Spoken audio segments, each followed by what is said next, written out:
시편 73편 24절에서 26절 말씀을 함께 보겠습니다.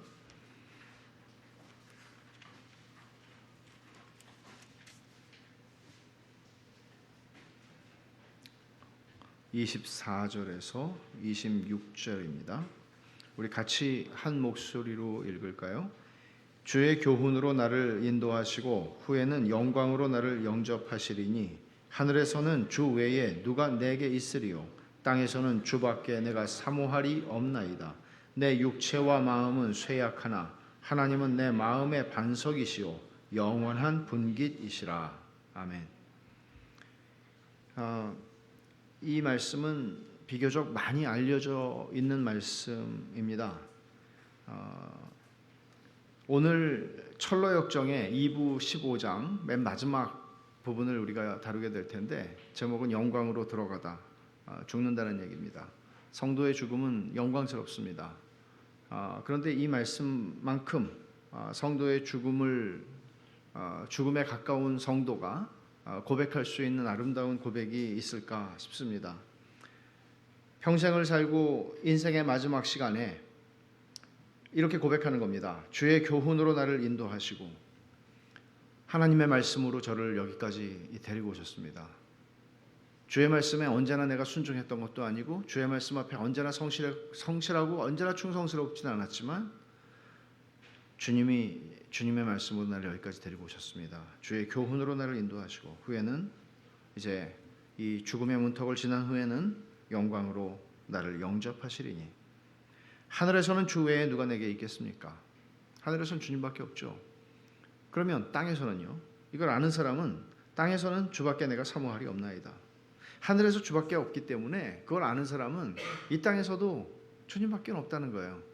근데 하늘에서 주님 말고 다른 소망들을 가지고 있다면, 하늘에서 우리가 바라는, 천국에서 우리가 바라는 것들이 주 말고 다른 것들이라면 그것은 그런 사람들에게는 천국은 천국이 아닐 것입니다. 지옥이 될 것입니다. 왜냐하면 거룩하신 하나님이 함께 하시기 때문이죠. 그리고 26절에 말합니다. 내 육체와 마음은 쇠약하나, 우리 육체도 우리의 마음도 나이가 들어가면서 노쇠해지면서 점점 쇠약해지죠. 하지만 하나님은 내 마음의 반석이시오 영원한 분깃. 반석은 물렁물렁해지는 법이 없죠. 든든하죠. 세월이 흘러도, 세월의 흔적은 가지고 있을지라도 든든하죠. 하나님은 내 마음의 반석이시오 영원한 분깃이시라. 변함없는 분깃이십니다. 그러니까 하나님은 변함이 없으십니다. 나는 쇠잔하고 나는 연약해지고 나는 쇠약해지지만 하나님은 변함이 없으십니다. 그래서 한 절을 더 보면 무릇 주를 멀리하는 자는 망하리니 음녀같이 주를 떠난 자를 주께서 다 멸하셨나이다. 그러니까 이 땅에서, 하늘에서 주밖에 없기 때문에 내가 이 땅에서도 주님밖에는 내가 사모할 분이 없습니다. 이렇게 고백하는 거죠. 우리의 생애에 어느 날 갑자기 죽음이 찾아오겠죠. 대부분의 경우 갑자기라고 생각할 것입니다. 시름시름 앓다가도 갑자기라고 생각할 것입니다. 그리고 드디어 그날이 왔구나 이렇게 생각할 때 우리는 어떤 생각을 할까요? 드디어 주님이 오라고 부르시는구나. 오늘 이 마지막 이야기는 그런 거예요. 주님이 한 사람 한 사람 불러가세요. 한 사람 한 사람 불러가세요. 천성의 우체부가 와서 편지를 전해줘요. 열흘 있다 오래요. 열흘 있다 가야 돼요. 천성의 우체부가 나에게 찾아올 때 우리는 그때 무슨 생각할까요? 어떤 생각을 할까요? 그리고 그게 사실 우리의 신앙이 아닐까요? 자, 이제 오늘 마지막 부분을 보면 뻬라 땅에 도착합니다. 여러분 기억나세요? 일부에서 뻬라 땅을 지나갔던 거 기억하세요? 뻬라 땅은 천성에 도달하기 전에, 요단강을 건너기 전에, 죽음의 강을 건너기 전에 마지막으로 도착하게 된 마을이었습니다. 뻬라 무슨 뜻이죠? 이사야 62장을 한번 찾아보겠습니다. 이사야 62장 4절.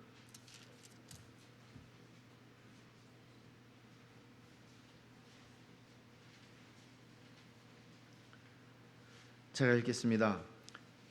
다시는 너를 버림받은 자라 부르지 아니하며 다시는 내 땅을 황무지라 부르지 아니하고 오직 너를 헵시바라 하며 내 땅을 뻬라라 하리니 이는 여호와께서 너를 기뻐하실 것이며 내 땅이 결혼한 것처럼 될 것임이라.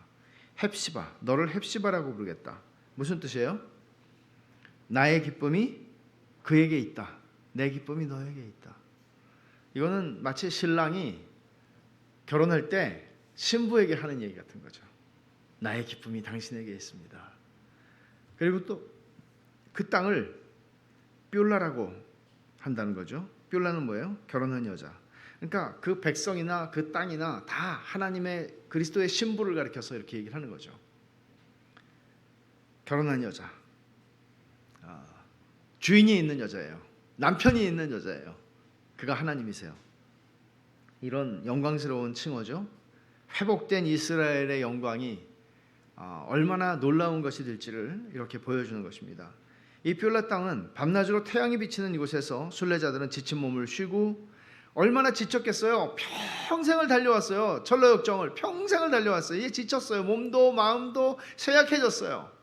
이제 마지막으로 뻬라 땅에서 지친 몸을 쉬고 과수원과 포도나무가 다 하늘의 임금님께 속한 것이기 때문에 마음대로 먹을 수 있는 마치 에덴 동산 같은, 그리고 종소리와 나팔소리의 감미로움에 일어나고 그렇게 일어나면 피곤하지 않고 평생을 살면서 아침에 일어나도 왜 이렇게 피곤하지? 그러지 않으세요? 잠을 잤는데 왜 이렇게 피곤하지 아침부터? 근데 여기서는 너무 편안하게 아침에 일어나는 거예요. 그리고 거리에서는 사람들이 말하는 게 뻬라 땅에 사는 사람들의 관심사를 보여주는데 순례자들이 또 들어왔다. 순례자들이 강을 건너 황금문으로 들어갔다.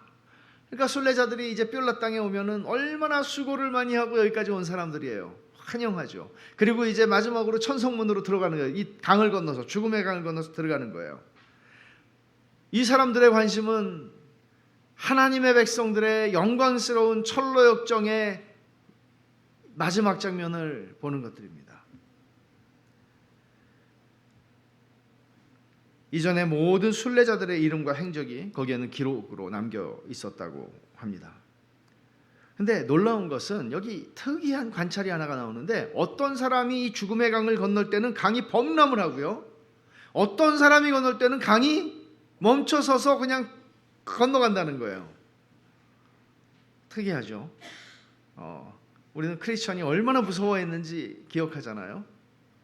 근데 사람에 따라서 그렇게 그 죽음의 강을 건너가는 것은 예수님을 저 사람 안 믿었구나 이렇게 말하는 게 아니라 다 예수님을 믿고 천성문으로 들어가는 사람들인데도 어떤 사람한테는 강이 막 넘쳐가지고 막 허걱허걱거리면서 중내산에 하면서 그 강을 건너가는 사람이 있고, 어떤 사람들은 태연히 걸어가는 사람들도 있다는 것이죠.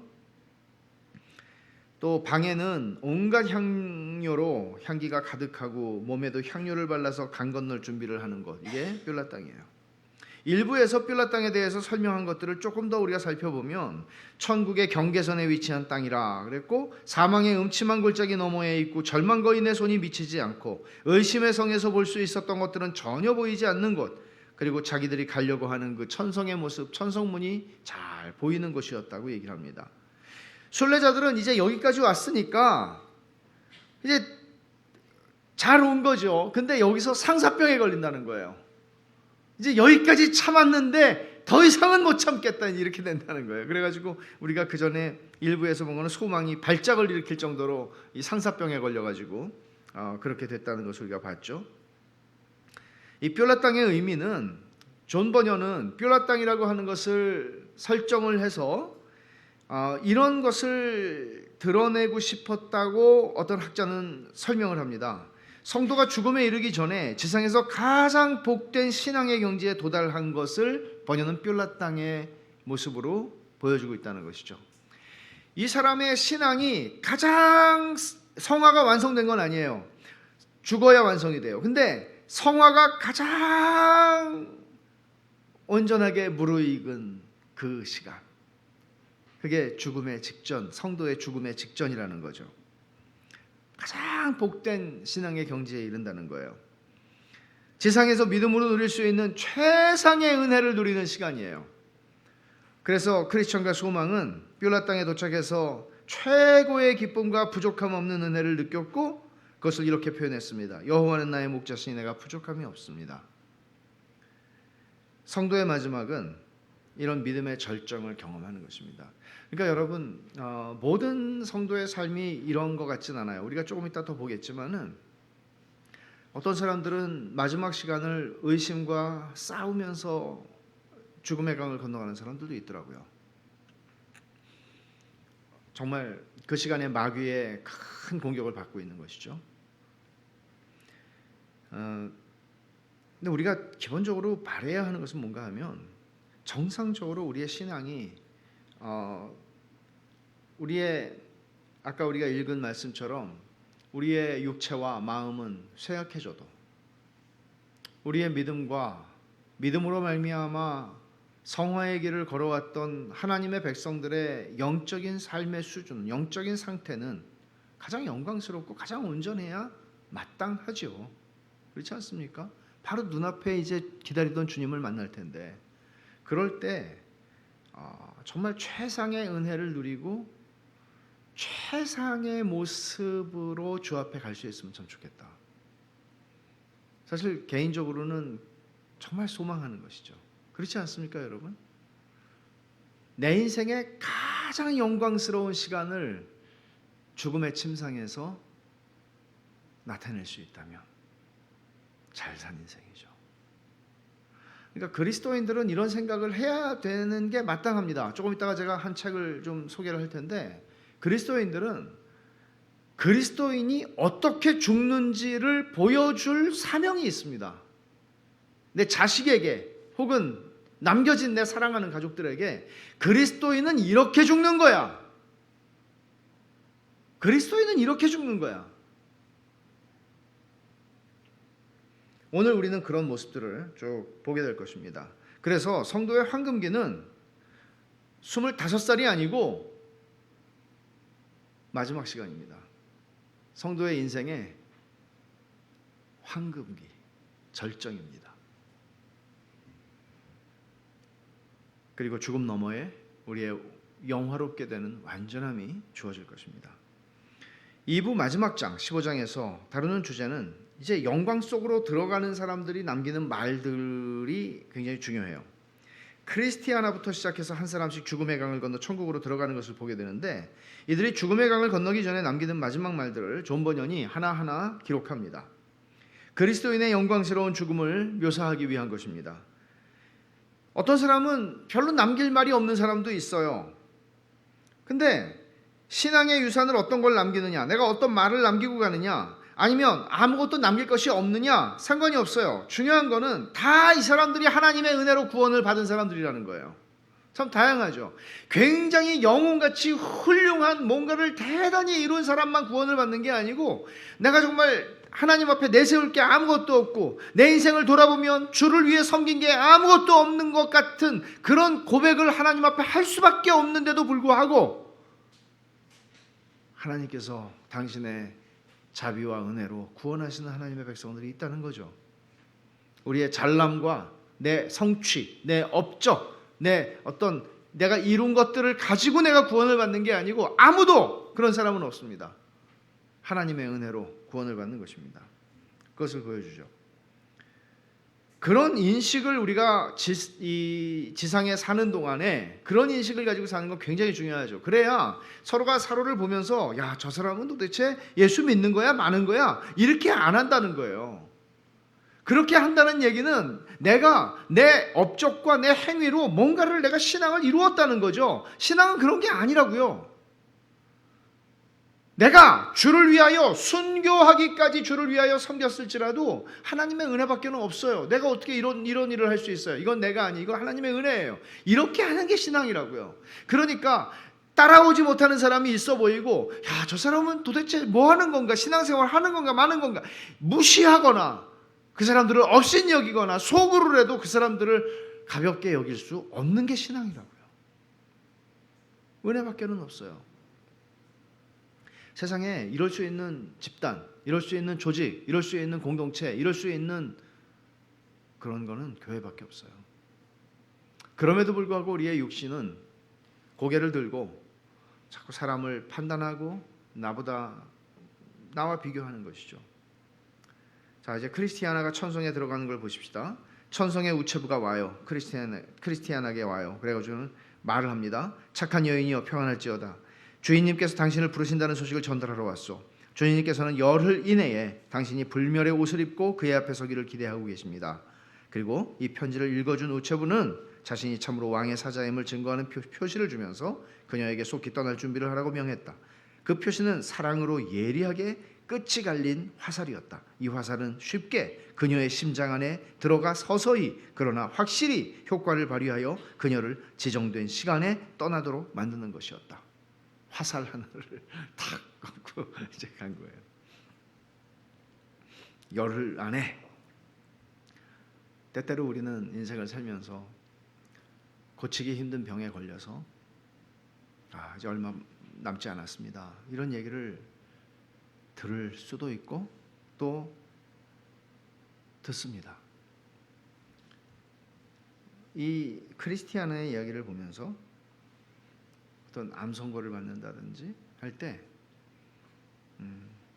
그것이 반드시 고치지 못한다는 이게 정말 주님께 가야 되는구나. 꼭 그것만은 아닙니다. 하나님께서는 얼마든지 기적도 행하시고요. 하나님께서는 얼마든지 고치지 못할 병도 고치시고요. 하십니다. 그러나 우리들은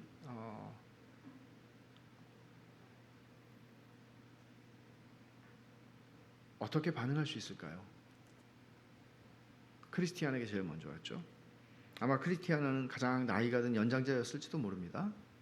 그러나 그렇지 않은 사람들에게도 올 수 있는 것이죠. 그럴 때 우리는 어떻게 반응할까요? 담대가 이 소식을 듣고 기뻐하고 자기에게도 우체부가 와주면 얼마나 기쁘겠냐고 말하면서 크리스티아나가 떠나는데 필요한 준비들을 이제 하나하나 일러줍니다. 여기서 담대의 정체가 드러납니다.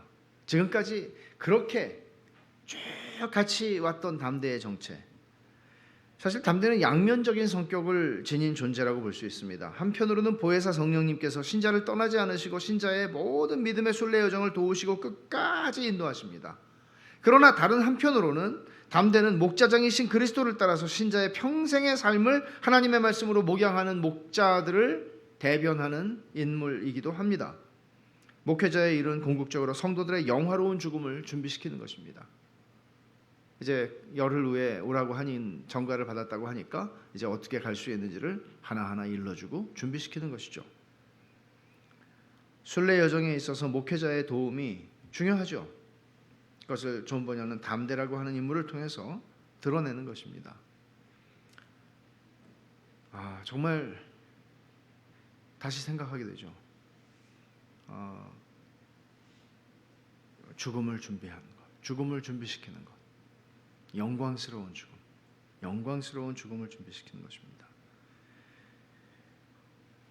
크리스티아나는 이제 사랑하는 아이들을 불러서 자녀들을 불러서 축복합니다. 그리고는 하나하나 확인을 하는 게 있는데 너 돈 얼마나 있니?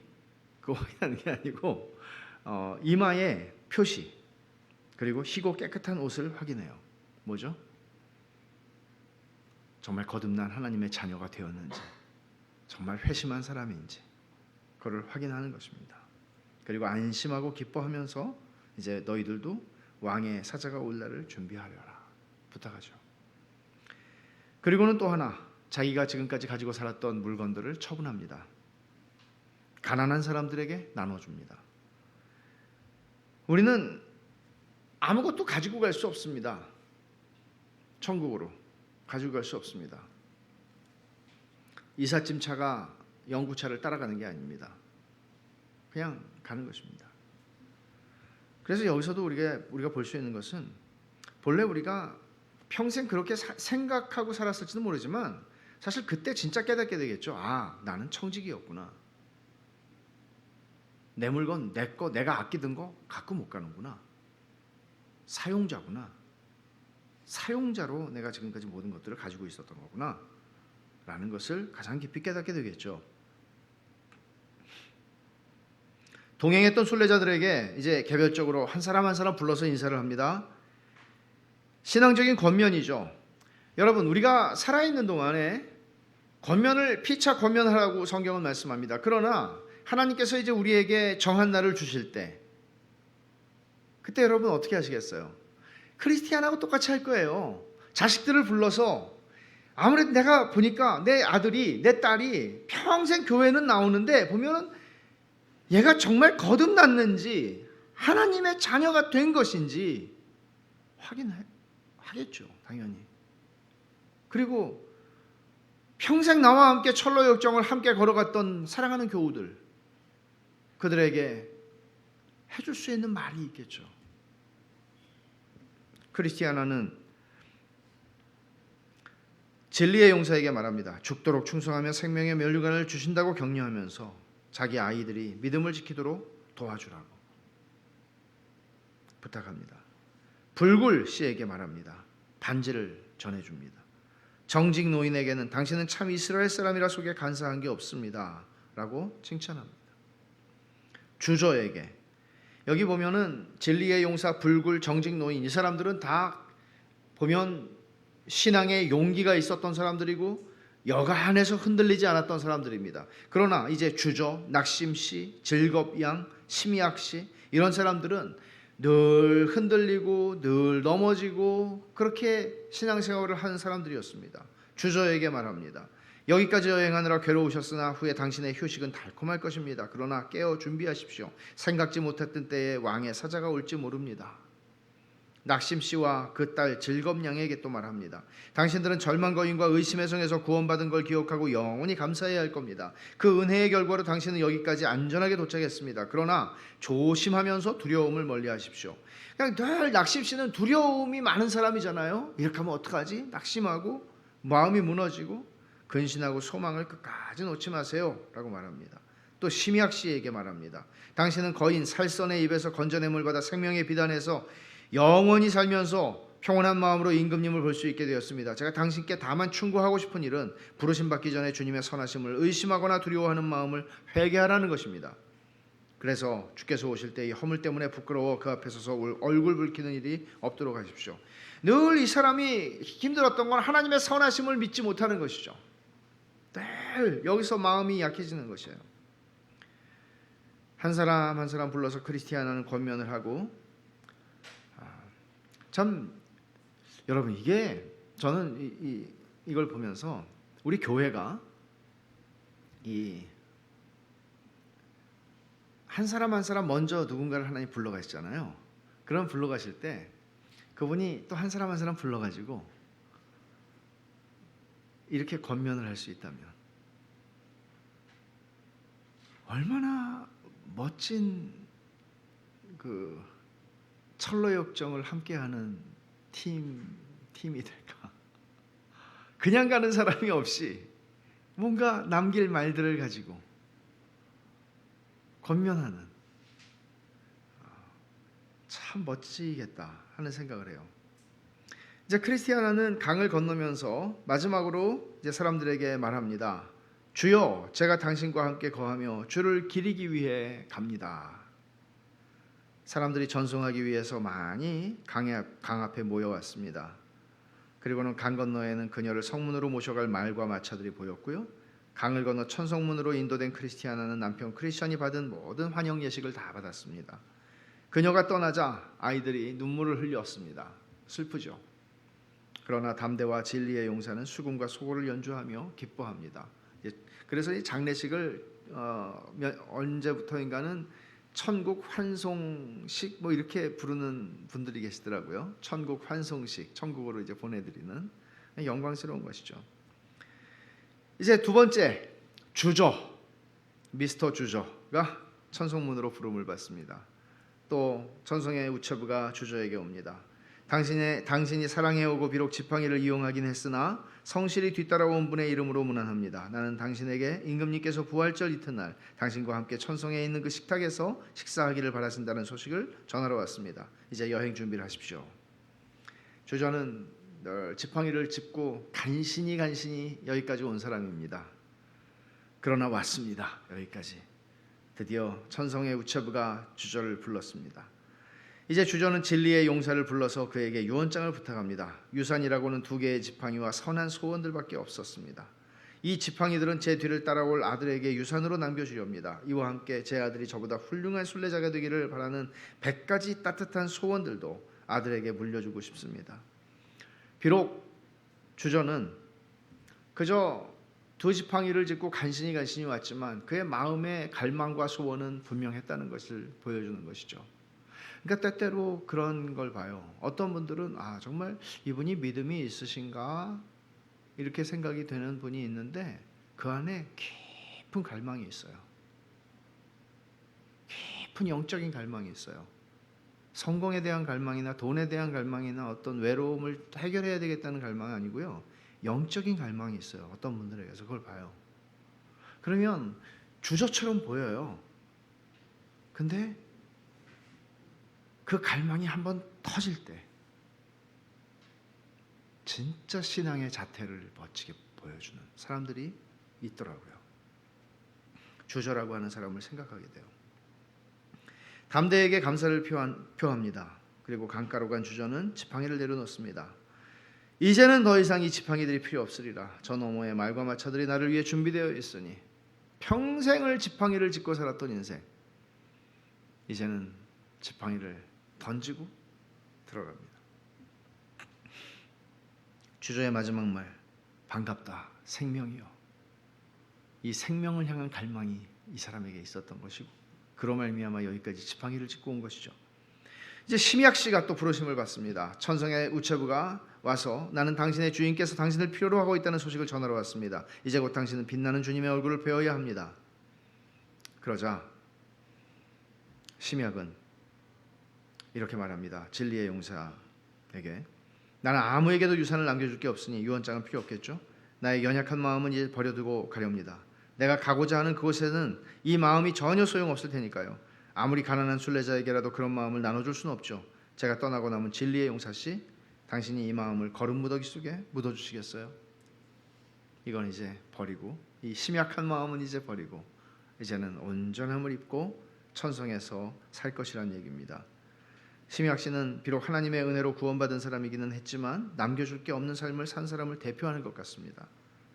그럼에도 불구하고 그는 하나님의 은혜로 구원을 받은 사람입니다. 이게 신비죠. 세상에서는 다 공부 잘한 순서대로 혹은 무엇인가 1등, 2등, 3등, 금메달, 은메달, 동메달로 다 사람을 평가하지만 하나님께서 하나님의 은혜로 우리가 생각할 때에는 시미악 씨가 믿음이 있나? 주저 씨가 믿음이 있나? 두려움 씨가 믿음이 있나? 근데 하나님의 은혜로 이들을 참된 믿음으로, 큰 믿음이라고 할 수는 없었지만 참된 믿음으로 그들이 구원을 받습니다. 그러나 남겨줄 게 없는 것이죠. 그다음에 또 낙심 씨가 부름을 받습니다. 천성의 우체부가 두려워 떠는 자여, 다음 주일에 당신이 임금님을 만날 수 있도록 준비하세요. 당신이 모든 의심에서 구원받게 된 기쁨을 소리 높이 외치세요. 그리고는 낙심의 딸 질겁이 저도 아버지하고 같이 가고 싶어요. 너무 또 겁이 나는 것이 혼자서 있으려니까. 근데 이 소원을 들어줬어요? 안 들어줬어요? 들어줬어요. 그럼 어떻게 하면 이런 소원을 들어줄까요? 때로는 너무 의가 좋은 할머니 할아버지가 부부가 병원에서 비슷한 시간에 돌아가셨다는 뉴스가 가끔 있는 것 같아요. 그러면 진짜 좋겠어요. 근데 그거 쉽지 않은 일이죠. 딸이 아빠하고 나도 같이 데려가 주세요. 아마 사고가 났다든지 우리가 생각할 때는 아이쿠 저런 사고가 있다니 그럴 수 있죠. 그러나 하나님은 하나님의 10,000가지 방법으로 우리들을, 당신의 사랑하는 자녀들을 불러가실 수 있는 것이죠. 낙심이 친구들을 불러 말합니다. 저와 제 딸아이는 여러분 모두를 심히 괴롭혀 왔었습니다. 그러므로 저와 제 딸아이는 이런 유언을 남기고 싶습니다. 즉 우리가 가진 낙심과 천한 공포심은 우리가 떠난 후에 어느 누구도 물려받지 못하게 하세요. 왜냐하면 내가 죽으면 그 근성들은 다른 사람에게 옮겨가려고 할 것이기 때문입니다. 낙심이 알죠. 자기와 자기 딸이 얼마나 사람들을 괴롭혔는지. 괴롭혔다는 거는 막 괴롭힌 거라기보다는 민폐형이거든요. 이런 경우는 이분들은 여러분 이게 아는 거예요. 많은 돕는 사람들이 옆에서 그들을 물리치지 않고 그들을 쫓아내지 않고 그들과 함께 이 길을 앞장서서 뒤에서 밀며 왔기 때문에 여기까지 온 거라고요. 이게 교회라고요. 이게 교회라고요. 믿음이 출중한 영웅 같은 사람들만 모여서 훌륭한 교회를 만드는 게 아니에요. 다 섞여 있는 거예요. 다 섞여 있는. 이게 진짜 교회예요. 낙심은 처음 순례자가 되었을 때 이런 낙심과 공포심을 받아들였는데 평생 이것 때문에 힘들었다는 거죠. 여러분, 믿음을 가지고 있는, 참된 구원 얻는 믿음을 가지고 있음에도 불구하고 이런 두려움, 낙심, 절망 이런 것들과 늘 싸울 수 있는 거예요. 의심, 싸울 수 있는 거예요. 믿음이 적은 자들아, 주님께서 그렇게 말씀하시겠죠. 낙심의 마지막 말, 밤이여 안녕, 낮이여 오라. 이 사람의 삶에서는 너무나 밤이 많았던 것 같습니다. 그에 따른 노래를 부르고 강을 건넜습니다. 낙심 씨는 아무 유산, 신앙의 유산을 남길 게 없었지만 그럼에도 불구하고 죽음의 강은 이 세상의 죄의 몸 안에서 사는 동안 가졌던 모든 연약함을 벗어던지는 영광의 시간이었기 때문에 너무너무 기뻐할 수 있었다는 거죠. 그렇게 완전한 영광스러운 몸으로 우리를 변모시켜 주시는 죽음의 강을 건너는 것이죠. 전적으로 하나님의 은혜입니다. 정직 씨가 이제 부름을 받습니다. 천성의 우체부가 말합니다. 오늘부터 1회 후에 7일 후에 아버지의 집에서 주님 앞에 나타나시라는 명령이 내려졌습니다. 그는 친구들에게 말합니다. 이제 나는 죽지만 유언장은 쓰지 않겠습니다. 나의 정직은 나와 함께 갈 것입니다. 뒤에 오는 이들에게 나의 정직에 관해 말해 주십시오. 두려움은 내려놓고 가야 돼요. 낙심도 내려놓고 가야 돼요. 그러나 이 사람이 자기의 이름답게 정직을 가지고 이제 천성으로 들어간다는 말을 하는 것이죠. 정직이 강가로 갔는데 강물이 심히 불어가지고 강둑에까지 찼다고 그래요. 하지만 자기가 약속한 친구가 있었는데 선한 양심이라는 사람이 요단강 앞에서, 죽음의 강 앞에서 만나기로 했었는데 드디어 만났어요. 그리고 선한 양심이 정직의 손을 잡아줘서 무사히 강을 건널 수 있었다. 보세요. 정직이라는 사람은 어찌 보면 믿음이 견고하고 흔들리지 않는 사람인데 그런 사람에게는 강물이 막 범람해요. 희한하죠. 그러면은 좀 쉽게 건너가야 될 것 같잖아요. 우리 생각에는 거꾸로 돼야 될 것 같잖아요. 근데 하나님이 연약한 사람을 마지막 순간까지 귀히 여기세요. 붙잡아 주시는 거죠. 사람마다 다 다른 거죠. 어떻게 알겠어요, 그거를?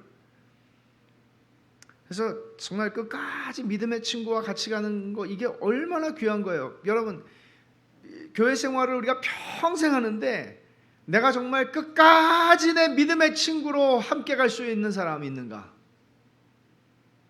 정말 중요한 거죠. 그리고 정직은 마지막 말이 은혜가 다스린다. 은혜가 통치한다. 하나님의 은혜의 나라로 나는 들어간다. 하나님의 은혜가 나를 이겼다. 이렇게 고백을 하는 거예요. 진리의 용사가 또 부름을 받습니다. 친구들에게 말해요. 이제 나는 내 아버지 집으로 갑니다. 여기까지 오는 동안 많은 어려움을 당했었지만 후회 없습니다. 내 칼은 내 뒤를 따르는 순례자들에게 주겠으며 나의 용기와 기술은 그것들을 가질 만한 자에게 주겠습니다. 내 몸에 있는 표시와 상처 자국들은 내가 가지고 가서 내게 상급 주시는 자이신 그분을 위해 내가 이만큼 싸웠다는 증거로 삼겠습니다. 정말 진리의 용사는 많은 싸움을 겪고 상처도 많이 받은 사람이었습니다. 마귀와 싸우면서. 비록 인생에서 많은 믿음의 싸움을 감당하며 고통을 유난히 많이 겪었던 사람입니다. 예를 들면 바울 같은 사람이랄까요? 정말 인생을 복음을 위해, 진리를 위해 살면서 많은 싸움을 감당해야 했던, 많은 고난을 넘어서야 했던 사람이었습니다. 근데 죽음의 순간은 그 누구보다도 영광스럽습니다. 그는 자기가 평생 사용했던 성령의 검, 하나님의 말씀과 그 말씀을 사용하는 모든 용기와 기술을 신앙의 유산으로 물려줍니다. 세상에서 수많은 싸움을 하고 받은 상처들이 있습니다. 그리스도를 위한 상처와 흔적들이라고 할 수 있는데 이걸 가지고 천성으로 들어가는 겁니다. 자, 이 말을 이 진리의 용사가 마지막으로 보여주는 이 장면을 보면서 생각나는 대목이 있어요. 제가 되게 좋아하는 책이 있는데 마이클 카드라고 하는 뮤지션이에요. 신학을 공부한 뮤지션이에요. 근데 이 사람이 책도 정말 잘 써요. 그 중에 하나가 동행이라는 책이 있는데 이 동행이라는 책은 이 사람의 신학교 때 은사였던 윌리엄 레인이라고 하는 사람이, 윌리엄 레인은 대단한 신학자입니다. 히브리서 주석이나 마가복음 주석은 정말 탁월한 주석을 남긴 분인데 개인적으로는 윌리엄 레인이 아픔이 있는 분이죠. 이분이 개인적으로 어떤 일로 인하여 이혼을 하시게 되는데 그 일로 인해서 자신이 가르치던 그 신학교에서 더 이상 신학교 교수직을 유지할 수가 없게 됩니다. 그리고는 이제 다른 학교로, 일반 학교로 가서 이제 하시게 되었는데, 이분의 제자인데요. 윌리엄 레인이 암에 걸렸어요. 암에 걸렸는데 자기 이제 자녀들도 있잖아요. 근데 윌리엄 레인이 자기의 제자인 마이클 카드를 생각하고 마이클 카드가 사는 테네시로 이사를 옵니다. 암에 걸리고. 그리고는 이제 이 자기의 은사와 보냈던 마지막 시간들, 동행했던 그 기록을 남긴 것이 이제 마이클 카드의 동행이라는 책인데, 거기서 이런 얘기를 해요. 그 한 대목이 있어요. 윌리엄 레인이 마이클 카드에게 하는 얘기 중에, 주님께서 나를 살펴보실 때 그분은 내가 딴 학위나 내가 받은 상이 아니라 내가 입은 상처로 판단하실 것이다. 이 말은 보통 내공이 아니라고 생각이 듭니다. 저는 내가 주님을 위해서 이루었던 많은 일들, 사람들이 야, 저 사람은 정말 주님의 일을 너무 열심히 했고 저 사람은 너무나 열매가 많아, 이렇게 생각하겠죠. 근데 윌리엄 레인은 어떻게 얘기를 하나 하면, 주님을 섬기며 주님을 따라가며 그 길을 묵묵히 걸어가면서 내가 받은 상처들, 그리고 그 영적인 싸움을 감당하면서 입은 상처들로 나를 판단하실 것이다 라고 말을 합니다. 그리고는 이제 윌리엄 레인이 하는 말이, 제자인 마이클 카드에게 내가 옛날에는 어떻게 사는지를 가르쳤잖아, 기독교인이. 근데 이제는 너한테 기독교인은 어떻게 죽는지를 가르쳐 줄게, 그런 얘기를 합니다. 제가 어저께 이거를 이제 준비를 하다가 이 동행이라는 책을 5권을 주문을 했습니다. 주일날 올 것입니다. 되게 좋은 책이에요. 얇은 책인데 정말 좋은 책이에요.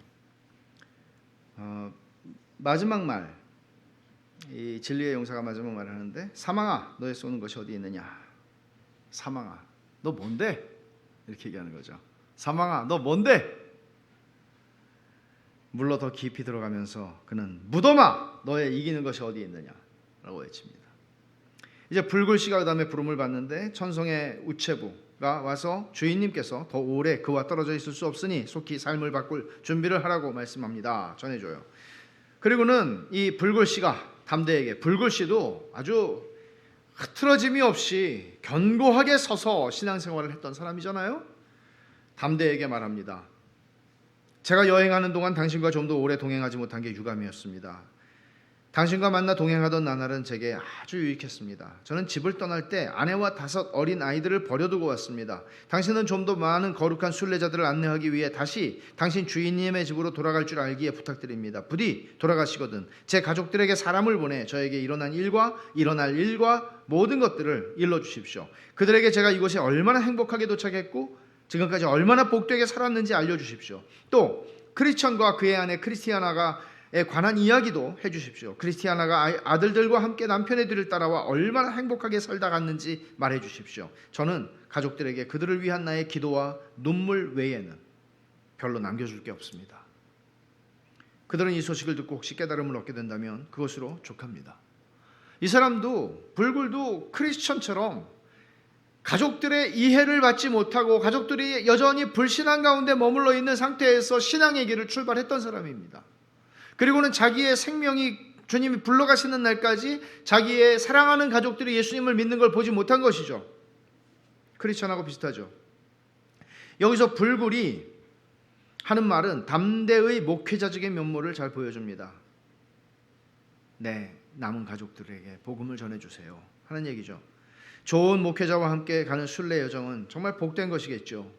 그는 아직 믿지 않는 가족들에게 자기의 행복했던 신앙생활, 자신이 그들을 위해서 했던 기도, 흘린 눈물을 남겨주고 갑니다. 헛되지 않을 것입니다.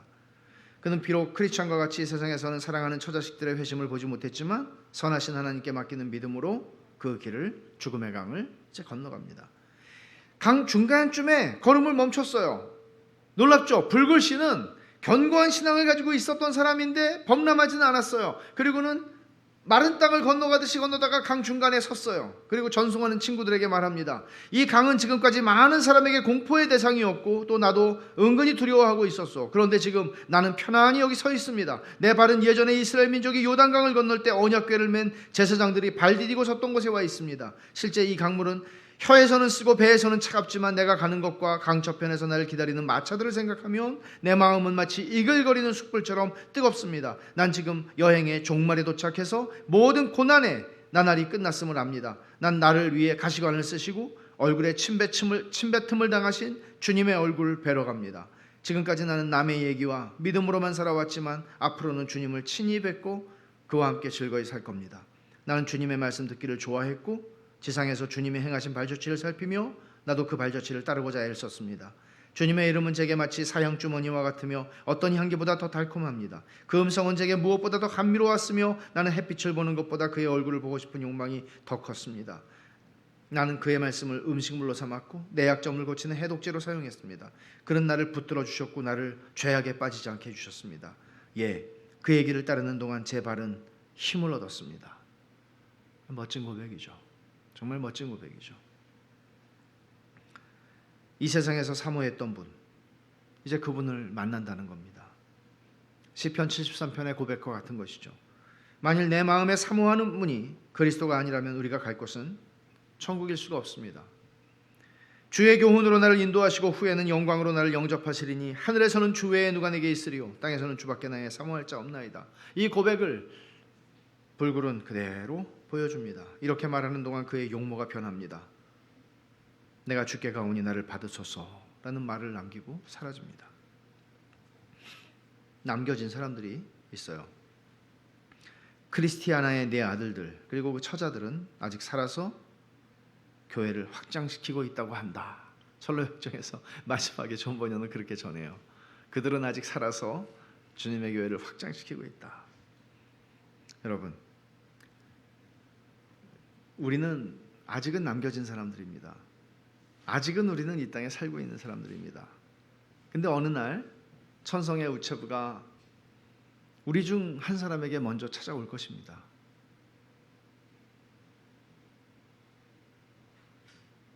이런 생각을 하면 저는 아니죠. 이렇게 저는 아니죠. 설마 저는 아직 60이 안 됐거든요. 이렇게 하시겠습니까? 그건 알 수가 없습니다. 그러나 우리는 한 가지 분명한 것은 이게 되게 영광스럽다는 것입니다. 그리스도인의 죽음은 영광스러운 것입니다. 이것을 놓치지 않았으면 좋겠습니다.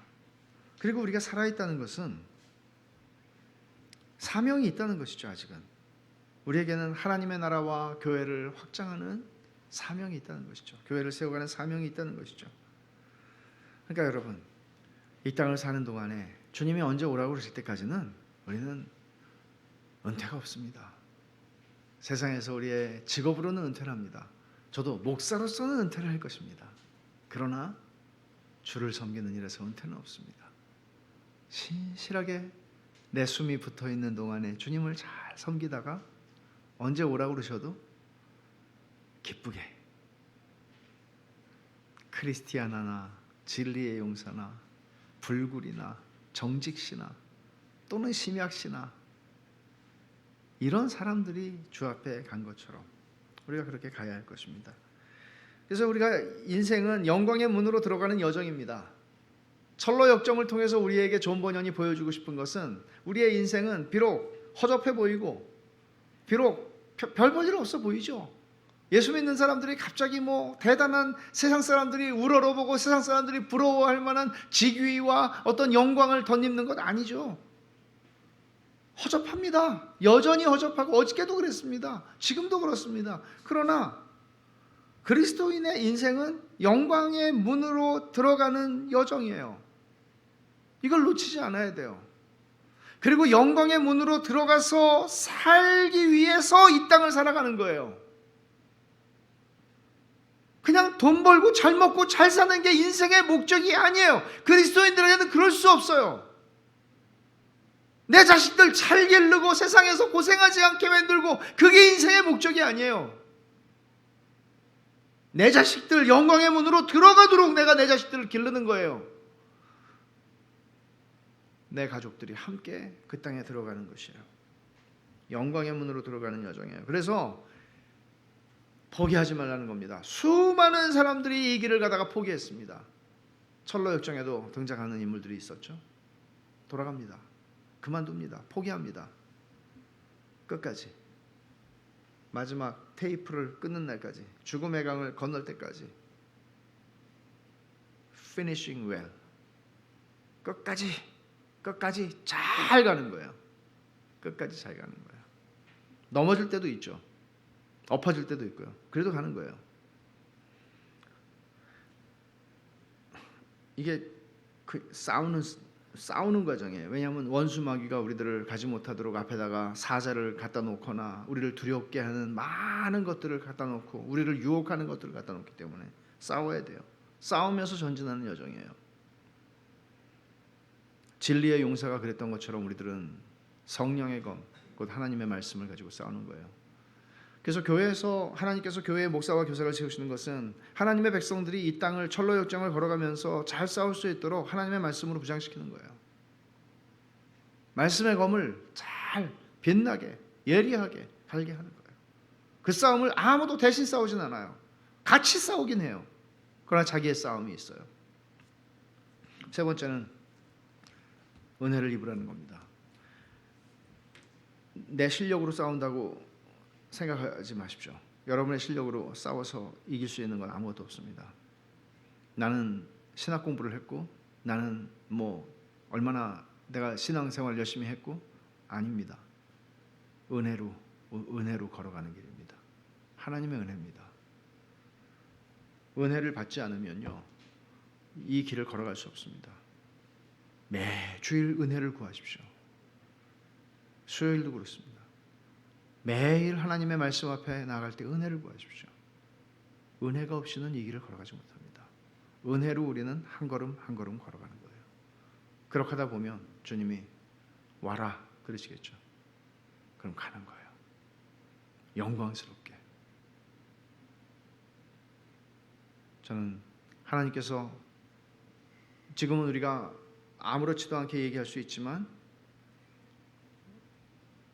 분명히 향후 10년, 10몇 년을 내다보면 누군가를 하나님께서 부르시는 일들이 있을 것이에요.